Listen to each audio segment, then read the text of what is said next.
Today, boys and girls, because we're going to be going away for an extended summer cruise or two, I'm going to fill these mini kegs up with the contents of Corny kegs in here. The way we're going to do that is almost exactly the same as counter pressure bottle filling. First off, I'm going to connect the gas. Look at these groovy new gas tanks, by the way. They're yellow topped because the gas supplier's taken it all in house. And the nice thing is the handles here don't snag on the... Yeah, okay. So we're going to take gas into Corny. This Corny is now full of Star San. We're then going to pump that down into the liquid in here and gently allow it to come out here. Now, when that is then full of Star San, we will then send it back into Corny by attaching the gas here, and we'll leave the hose in place. En situ is the term, en situ. Although I'm tempted to go from here into here. Same principle, just adding an extra Corny. That's where we're going next. So first off, gas into here and then Star San into here. So now we're going with a flow. We have Star San coming into here, and I've opened the valve for a nice gentle flow through.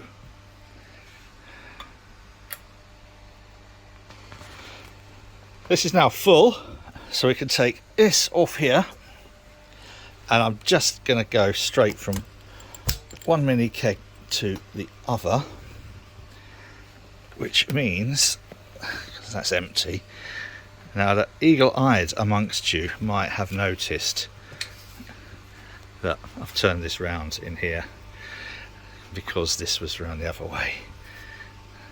I know, OCD. Right, and then gas into here will then push us all the way through into here.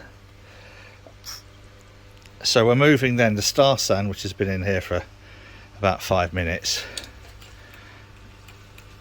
into here, and then we're going to move it from here back into the Corny keg.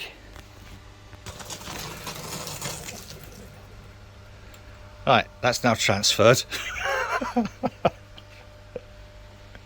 we can now, you bastards, we can now leave that in there for a few minutes. Oh, come on, get a grip, Bailey, for crying out loud. Right, so I'll leave that in there just to clean that in there, and then we're going to send it back into the Corny keg. Then I'm going to, that was a bit spectacular though, I'm going to then take these valves out and empty any last bit of Star San that's in there, and then purge these completely with CO2, and then fill them as you would a closed transfer. Now, the reason for taking the valves off and emptying it is because, unlike Corny kegs where you have a cone at the bottom and the dip tube goes right to the dead centre, these don't. These have a like a punt in a wine bottle at the bottom, so you're never too sure where the dip tube's going.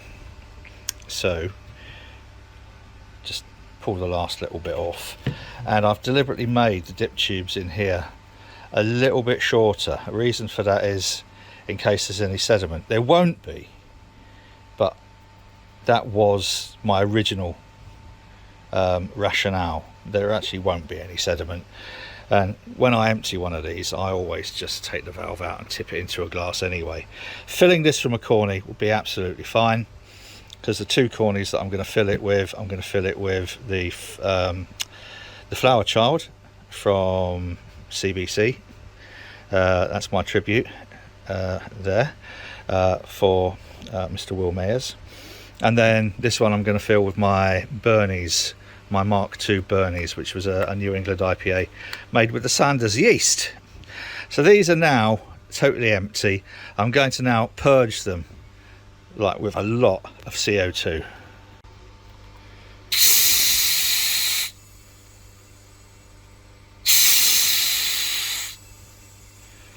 Literally, that's all you need. Now we get inside the keezer. So now we have the gas coming into the keezer and then into keg. We're then taking the beer out of the keg into the CO2 purged and pressurized mini keg.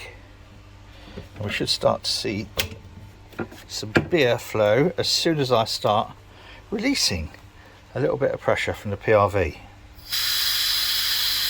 Oh, isn't that beautiful? Look,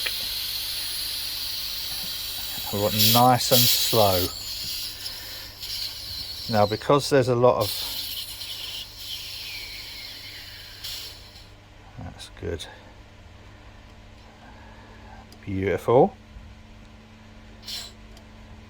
Now, if I was going corny to corny, I'd have put a spunding valve on there, but because I'm only taking about just under 5 litres, probably about 4.5 litres, ideally I'd have weighed this. I'd have put the scales on the floor and just weighed it, but I can't be bothered. And the reason for that is I'll know as soon as it's full, because my finger will get wet.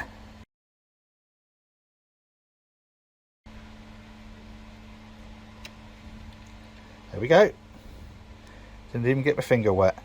So that now we know is full of Bernie's number 2. And I didn't manage to get any down the side of the jacket either, which is always a bonus. So this now is ready to go on board, and then we'll do exactly the same thing with the Flower Child. Now, because this line is still full of Bernie's, we need to just flush it out with some Star San that has been in that beer line cleaner mini keg. Oops, be careful. The way we do that, just plonk that on top of, I'm going to need 2 hands. No, I'm not going to need 2 hands. So there we go. Let's give that, oops, a little squish and then turn it upside down. And then we know that in this tube all we have got is CO2. Wicked.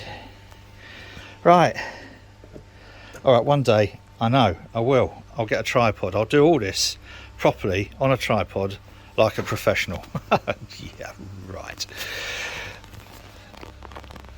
Repeat process. So we take this now over to the main keezer, and then we will extract the Flower Child, which is on, where is it? Where did I put it? Oh, it's on 4.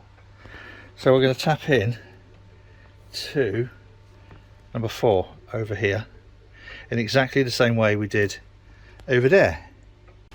And there we have it, ready for a nice evening away. 15 litres.